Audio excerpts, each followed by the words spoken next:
नमस्कार दोस्तों। आज की इस वीडियो में मैं आपको महालक्ष्मी या गजलक्ष्मी व्रत के उद्यापन की संपूर्ण विधि बताने वाली हूँ। तो जिन्होंने 16 दिन के व्रत रखे हैं या जिन्होंने 3 दिन के व्रत रखे हैं या जिन्होंने 1 दिन का भी व्रत रखा है, उन सभी को उद्यापन कैसे करना है। क्योंकि देखिए, जब भी हम कोई व्रत या अनुष्ठान करते हैं तो उस व्रत पूजा को करते समय हमसे कोई ना कोई गलती हो जाती है। उसी की क्षमा याचना हेतु उद्यापन या समापन किया जाता है। उद्यापन के बिना जो है हमारे व्रत का पूर्ण फल हमें प्राप्त नहीं होता है। तो उद्यापन करना अनिवार्य होता है। तो जिसने 16 वर्ष के व्रत रखे हैं वो उद्यापन करेंगे और जिसने 16 दिन के व्रत रखे हैं वो समापन करेंगे। लेकिन बोलचाल की भाषा में इसे उद्यापन ही बोला जाता है। तो देखिए, ये पूजन जो है यानी उद्यापन जो है वो शाम के समय ही हमें करना है। इस प्रकार से एक साफ सुथरी जगह हम चुन लेंगे और अगर आपने पहले दिन ही चौकी लगा रखी है तब तो अति उत्तम, और अगर नहीं लगाई है, लास्ट वाले दिन ही आप व्रत कर रहे हैं, पूजन कर रहे हैं, तब आपको इस तरह से हल्दी से चौका लगा लेना है। आटे से आप स्वस्तिक बना ले या अष्टदल कमल की आकृति बना ले। और यहाँ गेरू से मैंने थोड़ी रंगोली काढ़ ली है, क्योंकि गेरू, हल्दी ये माता लक्ष्मी के पूजन में बहुत अधिक प्रयोग होते हैं और बहुत ही शुभ माने जाते हैं। तो यहाँ पर अगर आप चाहें तो रंगोली कलर से भी रंगोली बना सकते हैं। अब इसके बाद हमें लेनी है एक चौकी। तो चौकी भी ले सकते हैं आप और चौकी के जगह पटा भी बिछा सकते हैं। इसके बाद लाल रंग का हम चौकी के ऊपर वस्त्र बिछा लेंगे। अब इसके बाद हमें देखिए अक्षतों का आसन देना है और सबसे पहले देखिए हम कलश की स्थापना करेंगे। तो यहाँ अक्षतों का आसन दे रही हूँ मैं। अष्टदल कमल की आकृति बना लूंगी और अष्टदल कमल बनाना काफी आसान होता है। इस तरह से आपको 8 लाइनें खींच देनी है, बस बन गया हमारा अष्टदल कमल। अब इसी के ऊपर अब हम अपने कलश की स्थापना करेंगे। कलश स्थापना देखिए महालक्ष्मी के व्रत पूजन में अनिवार्य होती है। अगर आपने पहले दिन कर रखी है कलश स्थापना तब तो कोई बात नहीं, अगर लास्ट दिन पूजन कर रहे हैं तो आपको कलश स्थापना भी इसी तरह से करनी है जैसे मैं आपको दिखा रही हूँ। आप पीतल का या तांबे का लोटा ले लें। सबसे पहले गंगा जल, फिर जल, फिर एक देखिए हल्दी, सुपारी, सिक्का और कौड़ी जरूर लेनी है आपको। आप कौड़ी ले लें या कमल गट्टा ले लें, दोनों में से कोई भी वस्तु आप कलश के अंदर डाल दें। अब इसके बाद चंदन रोली हम डाल देंगे कलश के अंदर। अब हमें लेने हैं पंच पल्लव यानी 5 आम के पत्ते। अगर आपको 5 आम के पत्ते ना मिले तो आप अशोक के पत्ते भी प्रयोग कर सकते हैं या फिर आप पान के पत्ते भी कलश के अंदर सजा सकते हैं। इन सभी को मैंने चंदन और रोली से टीक लिया है। अब कलश के अंदर हम इन्हें लगा लेंगे। अब हमें देखिए एक प्लेट रखनी है और प्लेट के ऊपर हम अक्षत रख देंगे यानी पूर्ण पात्र तैयार कर लेंगे। अब हमें एक जटा वाला पानी वाला नारियल लेना है। आप हिलाकर देख लियो, उसमें पानी होना चाहिए। अब इस नारियल पर हम चुनरी लपेट देंगे। आप चुनरी भी लपेट सकते हैं या लाल कपड़ा लपेट सकते हैं और अगर आप चाहें तो कलावे को भी इसके ऊपर लपेट सकते हैं। अब ये जो दिखा रही हूं मैं, ये नारियल का मुख है। इसे आपको अपनी ओर यानी पूजा करने वाले की ओर इसका मुख होना चाहिए। अब इसके बाद चौकी पर हम 4 आसन लगा लेंगे, एक माता महालक्ष्मी का, एक दीप देव का, एक गणपति जी का और एक जो हम डोरा बनाएंगे 16 धागों वाला उसका, और सभी पर आप अक्षत जरूर डाल दें। इसके बाद हम गणपति जी की स्थापना कर लेंगे। अब इसके बाद आपको लेना है माँ लक्ष्मी का ऐसा चित्र जिसमें उनके गज बने होने चाहिए, और अगर गज वाला फोटो ना हो आपके पास तो आप जैसा भी फोटो हो उसे विराजमान कर लें। और हाथी जो होता है मिट्टी का इस प्रकार से आता है, इसका पूजन आपको लास्ट वाले दिन जरूर करना है यानी उद्यापन वाले दिन आपको ये जो गज है ऐरावत गज, इनका पूजन जरूर किया जाता है।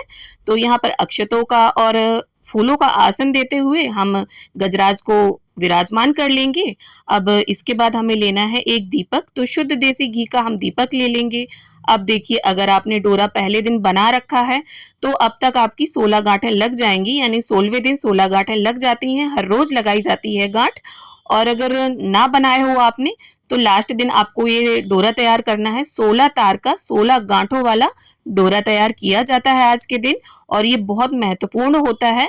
जिस प्रकार हम सभी देवी देवताओं का पूजन करेंगे उसी प्रकार इस 16 गांठों वाले 16 तार वाले धागे का भी हमें पूजन करना होता है। तो यहाँ पर मैंने पीले कलावे से इस धागे को तैयार किया है। अगर आप कच्चे सूत से इस धागे को तैयार करें तो उसे हल्दी से पीला कर लें। इसके बाद लक्ष्मी माता का प्रिय श्री यंत्र भी हम चौकी पर स्थापित कर लेंगे। तो इस प्रकार से देखिए स्थापना हमारी हो गई। कलश स्थापित हमने कर लिया और जिनकी भी स्थापना अनिवार्य होती है उन सभी की स्थापना हमने कर ली है। तो अब हम दीपक प्रज्वलित कर लेंगे सबसे पहले, क्योंकि दीपक जो होता है वो हमारे पूजन का साक्षी होता है। तो इस प्रकार से दीपक प्रज्वलित करने के बाद अब हम अपनी पूजा प्रारंभ करेंगे। तो गंगा जल और फूल की सहायता से हम सभी को स्नान की भावना से छींटा दे देंगे, चौकी का भी पवित्रीकरण कर लेंगे और गणपति जी को वस्त्र की भावना से कलावा, जनेऊ अर्पित कर देंगे और गणपति जी का चंदन, रोली, अक्षत समर्पित करते हुए पूजन कर लेंगे। तो यहाँ पर गणपति जी को लाल गुलाब और धूप घास अर्पित कर दूंगी मैं। देखिए, अगर आपको गणपति जी का प्रिय गुड़हल का पुष्प मिल जाता है तो आप उन्हें वो अर्पित करें और माता को यहाँ लाल रंग की चुनरी अर्पित कर दूंगी मैं। देखिए, माता महालक्ष्मी के पूजन में आप अधिक से अधिक लाल वस्तुओं का प्रयोग करें। तो इसके बाद हम सभी का चंदन, रोली, अक्षत, पुष्प समर्पित करते हुए पूजन कर लेंगे।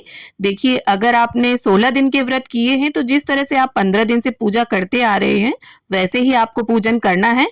कुछ एक चीजें अलग होती हैं लास्ट वाले दिन यानी उद्यापन वाले दिन, वो सभी विधियां मैं आपको करके दिखाती जाऊंगी इस वीडियो में। तो देखिए, इन व्रतों को महालक्ष्मी व्रत, गजलक्ष्मी व्रत या हाथी पूजा के नाम से जाना जाता है और भाद्रपद मास यानी भादों के महीने के शुक्ल पक्ष की अष्टमी से इन व्रतों की शुरुआत होती है और अश्विन माह के कृष्ण पक्ष की अष्टमी को इनका समापन होता है। और इन व्रतों को कोई 16 दिन रखता है, कोई लास्ट वाले दिन रखता है और कोई 3 रखता है, यानी पहला, 8वां और आखिरी।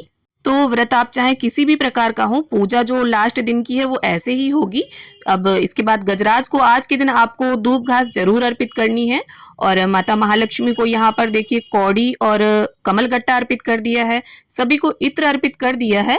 अब देखिए, 16वें दिन यानी लास्ट वाले दिन आपको 16 श्रृंगार की सामग्री जरूर अर्पित करनी है और आप ये सामग्री 16 जगह भी रख सकते हैं या एक ही सामग्री को आप 16 की संख्या में भी 16 जगह रख सकते हैं, जैसा आपको ठीक लगे, जैसा आपका सामर्थ्य हो।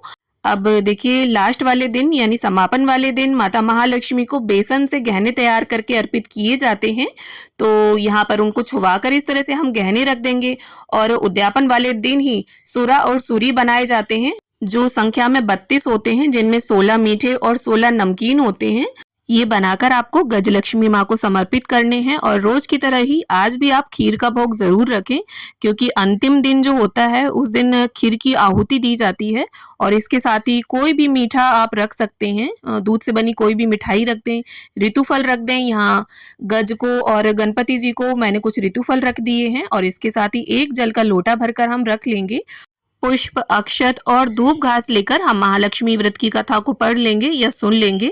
देखिए, अगर आप हर रोज कथा पढ़ते या सुनते आ रहे हैं तब तो आपके 16 बारी कथा हो चुकी होगी और इसकी कथा के स्वरूप में उद्यापन वाले दिन कुछ सूक्ष्म पंक्तियां होती हैं, वो 16 बार बोली जाती हैं और इनको बोलते समय क्या किया जाता है ये भी आप आगे देख लीजिए। तो यहाँ पर देखिए, कथा संपन्न होने के बाद हाथ के पुष्प, अक्षत और धूप घास थोड़े से जल के लोटे में डाल देंगे, थोड़े गणपति जी के समक्ष छोड़ देंगे और माता महालक्ष्मी के समक्ष हम चरणों में इन्हें छोड़ देंगे।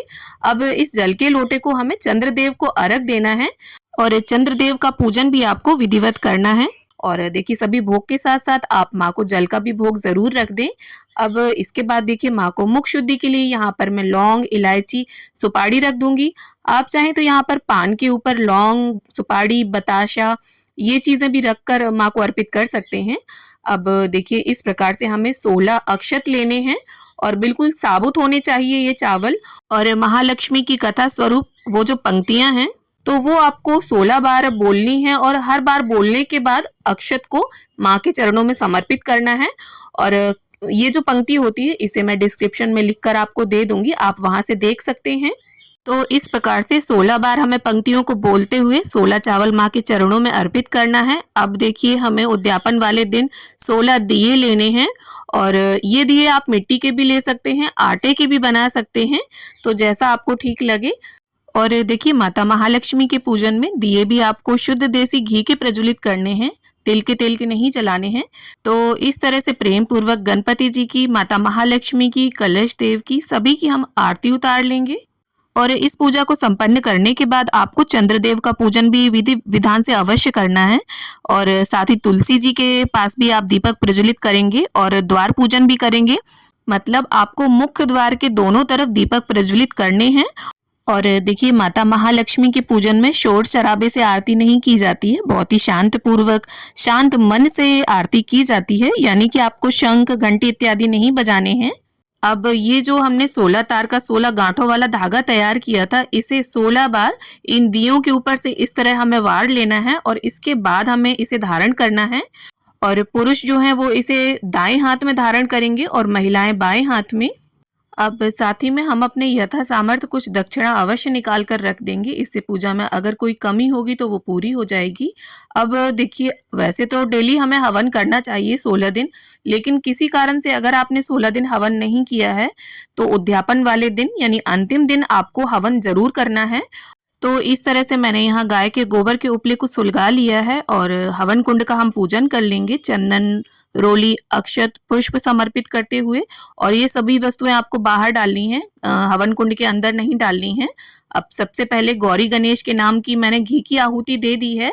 अब क्या करना है, हमें इस तरह से 16 धूप घास के तार लेने हैं और हवन सामग्री में मिक्स करते हुए, या फिर आप भोग सामग्री में मिक्स कर लें इसको, और इस तरह से करते हुए हमें 16 आहुतियां देनी हैं। और बीच बीच में आप घी की आहुति भी देते रहें, इससे अग्नि प्रज्वलित बनी रहेगी।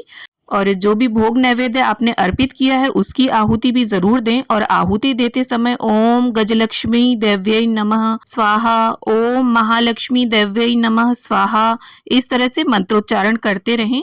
और देखिए, आप चाहें तो 16 कमल गट्टे से भी आहुति दे सकते हैं। अब अंत में मुख शुद्धि के लिए एक लौंग की और एक इलायची के जोड़े की आहुति हम दे देंगे।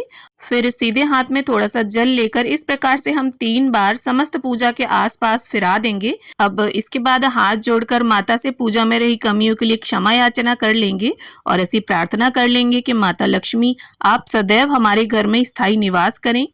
अब पूजा के बाद ये जो धागा हमने तैयार किया है, इस धागे को हम धारण कर लेंगे अपने बाएं हाथ में और कम से कम 1.25 महीने इसे बांध कर रखें। और 1.25 महीने बाद किसी भी अच्छे वार में उतार कर इसे पवित्र स्थान में, पूजा स्थल में या अपनी तिजोरी में इसे रख सकते हैं। और देखिए, उद्यापन वाले दिन आप शुद्ध सात्विक पकवान बनाएं, माँ को भोग अर्पित करें और खीर का भोग जरूर आप अर्पित करें। और देखिए, उद्यापन वाले दिन आपको भोजन नहीं करना है, आपको अगले दिन व्रत का पारण करना है, चौकी उठाने के बाद ही भोजन करना है। और उद्यापन देखिए आपको कैसे करना है वो भी मैं आपको बता दूं। आपको 16 पंडित पंडितानी के जोड़े को भोजन कराना है, उन्हें यथा सामर्थ्य अपने दान करें, आप सिंगार पिटारी पंडितानियों को दान करें। और देखिए, अगर 16 ब्राह्मण जोड़ों को भोजन ना करा पाए तो कोई बात नहीं, आपका जितना सामर्थ्य हो आप उसके अनुसार केवल एक ब्राह्मण ब्राह्मणी के जोड़े को भोजन करा दें। और यथा सामर्थ्य जो भी आप दे पाएं, तौलिया, अंगोछा या खाली रुमाल, ब्लाउज पीस, ये देकर भी आप देखिए उद्यापन कर सकते हैं। और देखिए, जो भी आप दान करें उसके साथ दक्षिणा जरूर रख दें, इससे कोई भी कमी होगी अगर तो वो पूरी हो जाएगी। और देखिए, अगले दिन आपको ये जो महालक्ष्मी माता की चौकी है इसका विसर्जन नहीं किया जाता है, इसे आपको घर पर ही सारी वस्तुएं बड़े ही विवेकपूर्ण ढंग से विसर्जित कर लेनी है, बाहर इसका विसर्जन नहीं करना है। भोग प्रसाद भी आप घर में ही सभी को दे दें और श्रृंगार का जो सामान है वो घर की महिलाएं ही यूज कर लें उसे प्रसाद रूप में। और कलश के जल को देखिए पूरे घर में आप छिड़क दें। इसके बाद जो सिक्का, सुपारी, कौड़ी, कमलगट्टा जो भी आपने डाला है उसे रख लें, दोबारा यूज कर लें या अपनी तिजोरी में भी उसे रख सकते हैं। और चौकी के जो चावल हैं उन्हें देखिए पक्षियों को डाल दें और बाकी के चावल के डिब्बे में डाल लें। और नारियल को देखिए आप प्रसाद के रूप में फोड़कर खा सकते हैं। और पूजा में प्रयोग होने वाले जितने भी फूल पत्ते हैं उन्हें घर के गमले में मिट्टी में दबा दें, वो खाद बन जाएंगे। तो देखिए, महालक्ष्मी व्रत के उद्यापन से संबंधित सभी चीजें इस वीडियो में मैंने आपको बताने की पूरी कोशिश की है। लेकिन अगर फिर भी आपके मन में किसी भी तरह का कोई प्रश्न है तो आप मुझे कमेंट करें, मैं रिप्लाई करने की पूरी कोशिश करूंगी। तो उम्मीद करती हूँ ये वीडियो आप सभी के लिए हेल्पफुल रहे। वीडियो अच्छी लगे तो प्लीज इसे लाइक करें और मेरे साथ जुड़े रहने के लिए चैनल को सब्सक्राइब कर लें।